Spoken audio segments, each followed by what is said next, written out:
करता हूं मैं आपका विद्याकुल परिवार पे। मेरा नाम है कुलदीप। आज बेटा हम कक्षा 11वीं का पहला चैप्टर सजीव जगत का छोटा सा ओवरव्यू लेकर आपके सामने मौजूद हैं। आइए बच्चों देखते हैं क्या है सजीव जगत, क्या होते हैं सजीव, क्या होता है जीव विज्ञान और कितने भाग है जीव विज्ञान के बारे में। आज हम पहली ही क्लास में सजीवों के कुछ लक्षण के बारे में पढ़ने जा रहे हैं। आपका पहला प्यारा सा चैप्टर जिसका नाम है सजीव जगत, उसके बारे में क्या क्या चीजें हमको पढ़नी है, इन सब चीजों के बारे में पढ़ना शुरू करेंगे। तो स्वागत करता हूँ फिर से मैं आपका विद्याकुल परिवार पर। आइए बच्चों स्टार्ट करते हैं। आज का हमारा जो चैप्टर है वो है सजीव जगत। तो पहले देखते हैं सजीव क्या होते हैं इसके बारे में। देखो सजीव क्या है, पहले ये देखो हमारी जो पृथ्वी है, ये हमारी पृथ्वी है बच्चों प्यारी सी। इस पृथ्वी पर आपको दो प्रकार की चीजें दिखाई देंगी, एक होती हैं सजीव और एक होती हैं निर्जीव। ये हम सभी जानते हैं, हम सभी जानते हैं बच्चों कि पृथ्वी पर दो प्रकार की चीजें पाई जाती हैं, एक होती है सजीव, दूसरी होती है निर्जीव। जैसे इंसान हो गया, गाय भैंस, कुत्ता बिल्ली, पेड़ पौधे, आंखों से ना दिखाई देने वाले सूक्ष्म जीव, बैक्टीरिया, वायरस, ये सभी आते हैं सजीवों के अंतर्गत। वहीं माउंटेन यानी पहाड़ हो गया, गाड़ियां हो गई, ये डिजिटल बोर्ड हो गया, ये सारी चीजें क्या होंगी, ये होंगी निर्जीव। हमारा फोकस होगा सजीव पर, हमें निर्जीव के बारे में नहीं पढ़ना क्योंकि हम जीव विज्ञान पढ़ रहे हैं। ठीक, तो पृथ्वी पर मुख्य रूप से दो प्रकार की चीजें पाई जाती हैं, एक को कहते हैं सजीव, एक को कहते हैं निर्जीव, लिविंग एंड नॉन लिविंग। ठीक, हमारा फोकस होगा सजीव पर। देखो बच्चों, ठीक, अगर हम विज्ञान की बात करें, अगर हम विज्ञान की बात करें तो हमारे विज्ञान में, अगर हम अपने विज्ञान की बात करें जैसे फिजिक्स यानी भौतिक विज्ञान, रसायन विज्ञान, जीव विज्ञान, ऐसे बहुत सारे विज्ञान होते हैं।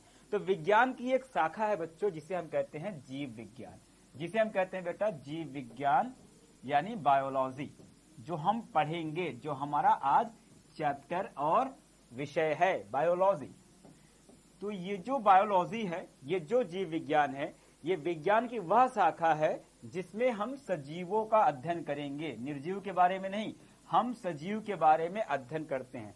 जितने भी दुनिया के सजीव हैं, पेड़ पौधे हो गए, इंसान हो गया, अन्य जानवर हो गए, बैक्टीरिया हो गया, कवक हो गया, इनका अध्ययन विज्ञान की जिस शाखा में किया जाता है बच्चों, उसी को हम जीव विज्ञान कहते हैं, बायोलॉजी कहते हैं। ठीक, अब ये जो हमारी बायोलॉजी है, इस बायोलॉजी का जनक कौन है, मतलब सबसे पहले इस जीव विज्ञान के बारे में बताया किसने। तो इस बायोलॉजी के अगर हम जनक की बात करें, पितामह की बात करें, इसका जनक कौन है, फादर कौन है, तो वो है अरस्तु। अरस्तु नाम के वैज्ञानिक या दार्शनिक थे, वैज्ञानिक भी कह सकते हो। ये ग्रीक हमारे एक वैज्ञानिक या दार्शनिक थे।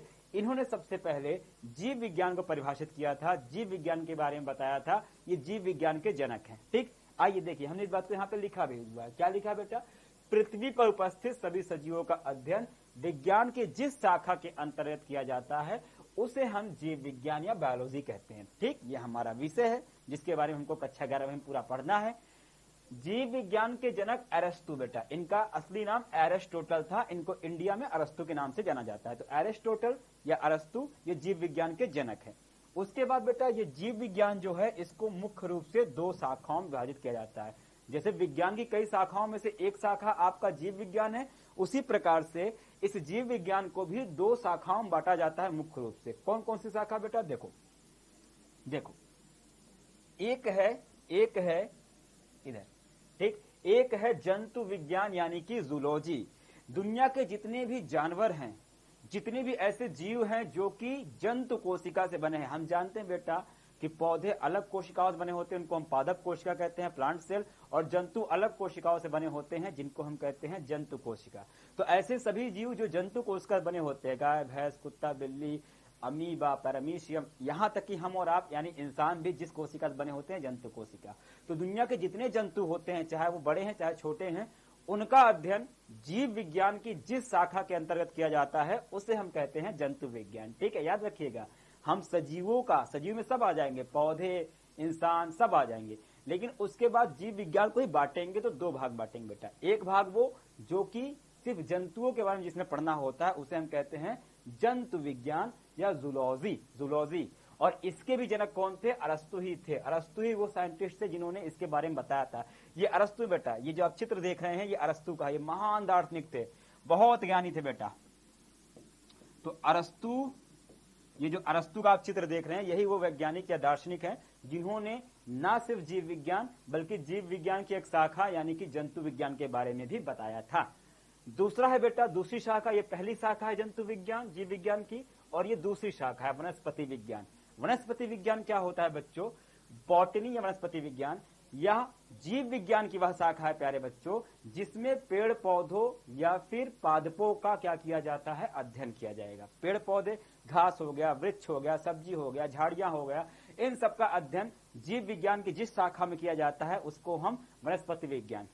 प्यारे बच्चों, हम जानते हैं कि जैसे हमारे अंदर जीवन होता है उसी प्रकार से पेड़ पौधों के अंदर भी जीवन होता है, और पेड़ पौधों को भी पढ़ा जाता है जीव विज्ञान के अंतर्गत। और उनको अगर हम जंतुओं से अलग करके पढ़ें, क्योंकि जंतु कोशिका बने हैं और पौधे कोशिका बने हुए हैं, तो अगर हम पौधे कोशिका को अलग करके पढ़े बच्चों, तो पौधे की कोशिका या पौधे जितने भी होते हैं उनको विज्ञान की जीव विज्ञान की जिस शाखा के अंतर्गत पढ़ा जाता है उसी को हम क्या कहते हैं? वनस्पति विज्ञान कहते हैं, या बॉटनी इंग्लिश में कहते हैं। और वनस्पति विज्ञान के जनक कौन थे? उनका नाम था थियोफ्रेस्टस। थियोफ्रेस्टस नाम के साइंटिस्ट थे, दार्शनिक थे, जिनका चित्र ये है। ये कौन है बच्चों? ये है थियोफ्रेस्टस। ये है थियोफ्रेस्टस। तो थियोफ्रेस्टस नाम के एक साइंटिस्ट थे, एक दार्शनिक थे, फिलोसफर थे, जिन्होंने सबसे पहले बॉटनी यानी कि वनस्पति विज्ञान के बारे में बताया है। ठीक, तो हमने जान लिया कि पृथ्वी पर दो प्रकार के घटक हैं, एक सजीव एक निर्जीव। सजीवों का अध्ययन जिस विज्ञान की शाखा के अंतर्गत किया जाता है उसको हमने क्या नाम दिया? बायोलॉजी यानी जीव विज्ञान। इसकी खोज, इसके जनक अरस्तु थे या फिर एरिस्टोटल को कहा जाता है, वो थे। आगे चल करके इस जीव विज्ञान की दो प्रमुख शाखाएं होती है, बहुत सी शाखाएं होती है पर प्रमुख शाखा दो होती हैं। एक होता है जिसमें सिर्फ जंतुओं के बारे में पढ़ा जाता है जिसको हम जंतु विज्ञान कहते हैं, एक होता है जिसमें हम वनस्पति विज्ञान के बारे में पढ़ते हैं उसे हम कहेंगे वनस्पति विज्ञान। ठीक, यानी कि बॉटनी। बॉटनी के जनक हमारे कौन है? थियोफ्रेस्टस। और जंतु विज्ञान यानी जूलॉजी के जनक कौन है? हमारे अरस्तु। ठीक, तो हमने ये जान लिया। अब हमारा जो अगला टॉपिक है वो ये समझना हम चाहेंगे कि आखिर जो सजीव हैं उनमें ऐसी क्या खासियत है या सजीवों में ऐसे कौन से लक्षण होते हैं जो उनको निर्जीवों से अलग करते हैं। भाई, अगर मेरे हाथ में ये पेन है और ये निर्जीव है और मैं सजीव हूं, तो मेरे अंदर ऐसी कौन सी क्षमताएं, ऐसी कौन सी क्वालिटी है जो मुझे इस पेन से अलग कर रही है। आइए देखते हैं सजीवों के कुछ प्रमुख लक्षण क्या होते हैं, जो कि आपकी कक्षा 11वीं के पहले ही चैप्टर में आपको बताया जाएगा। ठीक, तो भैया सजीवों के अगर कुछ प्रमुख लक्षणों के बारे में बताया जाए, सजीवों के कुछ प्रमुख लक्षणों के बारे में बताया जाए तो वो होंगे, पहला होगा वृद्धि, दूसरा होगा जनन। देखो, वृद्धि और जनन से मतलब क्या है? सजीवों के ऐसे लक्षण जो उनको निर्जीव से अलग कर रहे हैं। पहला लक्षण क्या होगा? वृद्धि। वृद्धि क्या है? जितने भी जीव हैं बेटा, सभी सजीव आकार अथवा संख्या में वृद्धि करते हैं। आकार अथवा संख्या में क्या करेंगे? वृद्धि करेंगे। इसका मतलब क्या है? इसका मतलब क्या है? आओ देखते हैं। देखो, दुनिया के जितने भी सजीव होते हैं, जैसे एक छोटा सा बच्चा है वो धीरे धीरे बड़ा होता चला जाता है। एक छोटा सा पौधा है बेटा, वो धीरे धीरे वृक्ष बनता चला जाता है। एक छोटा सा पिल्ला है बेटा, वो बढ़ते बढ़ते कुत्ता बन जाता है। तो आपने देखा होगा बेटा, जब भी किसी जीव का जन्म होता है वो छोटा होता है, वो धीरे धीरे वृद्धि करके बड़ा हो जाता है। तो ये जो सजीवों का आकार बढ़ रहा है बेटा, ये उसका प्रमुख लक्षण होता है। इसका आकार नहीं बढ़ेगा बेटा, जितना है उतना ही रहेगा, ये आकार नहीं बढ़ाएगा, लेकिन सजीव में खुद ब खुद वृद्धि होती रहती है बेटा। तो वृद्धि क्या है? सजीवों का एक प्रमुख लक्षण है। आकार बढ़ सकता है या संख्या। अब जैसे एक बैक्टीरिया है, एक जीवाणु है, उसका आकार नहीं बढ़ेगा, वो क्या करेगा? अपनी संख्या बढ़ा लेगा। 1 से 2 हो जाएगा, 2 से 4 हो जाएगा, 4 से 8 हो जाएगा, 8 से 16 हो जाएगा। तो या तो किसी का आकार बढ़ता होगा या तो किसी की संख्या बढ़ती बेटा। ये दोनों ही क्या होगी? वृद्धि कहलाती है, और सजीवों का ये प्रमुख लक्षण होता है। दिमाग में बैठा लो। दूसरी बात, जनन। जनन क्या होता है? सभी सजीव अपने समान दूसरा जीव उत्पन्न करते हैं जिसे जनन कहते हैं। ठीक भाई, आपके पास घर में गाड़ियां होंगी, अगर वो गाड़ी ऐसा हो कि एक रात गाड़ी जो है अपने जैसी दूसरी गाड़ी पैदा कर दे, तो आप तो खुश हो जाओगे कि मेरे पास एक बाइक से 2 बाइक होगी, पर ऐसा होता नहीं है। ऐसा कभी नहीं होता कोई निर्जीव अपने जैसा दूसरा एक निर्जीव बना दे, ऐसा नहीं होता। एक पहाड़ दूसरा पहाड़ को जन्म दे दे, ऐसा नहीं होगा बेटा। लेकिन सजीव जितने होंगे, इंसान अपने जैसा दूसरा इंसान पैदा कर सकता है। गाय, भैंस, कुत्ता, बिल्ली, आम का पेड़ एक दूसरा आम का पेड़ बना सकता है। गाय एक दूसरे गाय को जन्म दे सकती है। कहने का मतलब यह है कि दुनिया के जितने जीव है, एक छोटा सा बैक्टीरिया भी अपने जैसा दूसरा बैक्टीरिया बना सकता है। तो पृथ्वी पर मौजूद जितने सजीव होंगे बेटा, वो क्या करेंगे, वो अपने समान दूसरा जीव पैदा करते हैं, और इस घटना को क्या कहते हैं, जन्म कहते हैं।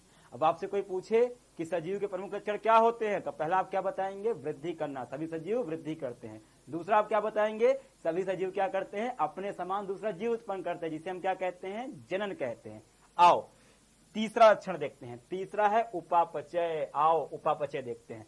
देखो, अगर मैं आपसे बोलूं कि एक मनुष्य है जिसकी मृत्यु हो गई, एक सजीव है जिसकी मृत्यु हो गई, अगर एक मनुष्य की मृत्यु हो जाए तो आप कहेंगे तो मृत है, ये कोशिका का बना तब भी मृत कैसे है।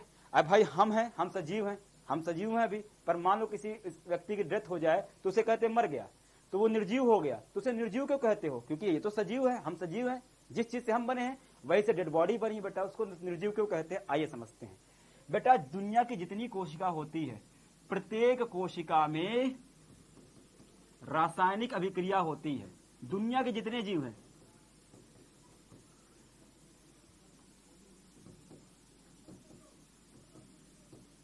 ठीक, रासायनिक अभिक्रिया कहने का मतलब क्या है बेटा, जैसे मैं यहां पे खड़ा हूं आपके सामने, अब मेरे शरीर में बहुत सारी कोशिकाएं हैं, लेकिन इन सारी कोशिकाओं के अंदर बेटा रासायनिक अभिक्रियाएं चलती रहेंगी। आपका सोचना, चलना, फिरना, दौड़ना, बोलना सब किसी न किसी रासायनिक अभिक्रिया के फलस्वरूप ही होता है। और कोई भी ऐसी रासायनिक अभिक्रिया जो कोशिका के अंदर होती है उसको हम कहते हैं मेटाबॉलिज्म या उपापचय।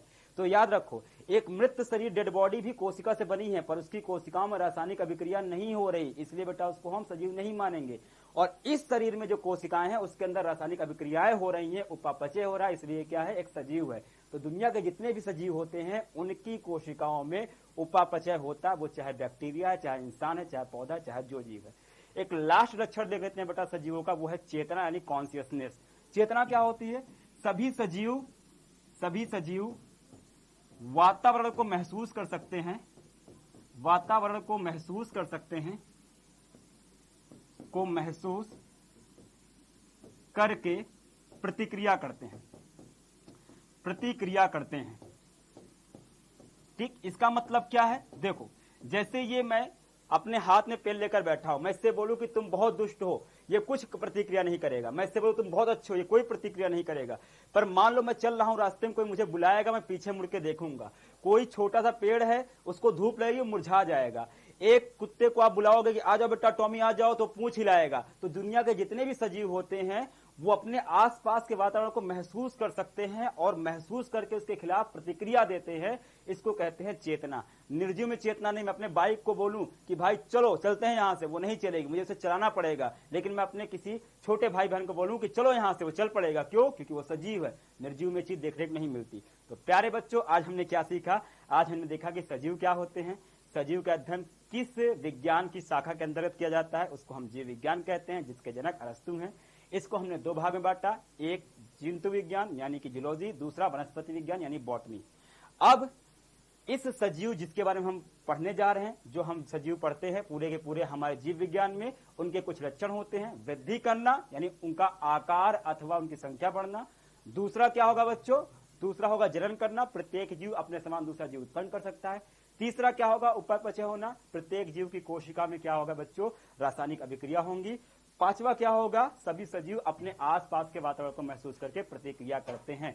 और एक लास्ट चीज, ये तो हमको पता ही है कि सभी सजीव का शरीर कोशिका से बना होता है। तो मेरे प्यारे बच्चों, आशा करता हूं कि आपको ये टॉपिक और सजीव के बारे में एक अच्छी सी नॉलेज पता चल गई होगी बेटा। मिलेंगे बेटा अगले वीडियो में, तब तक के लिए प्यारे बच्चों को नमस्कार, जय हिंद।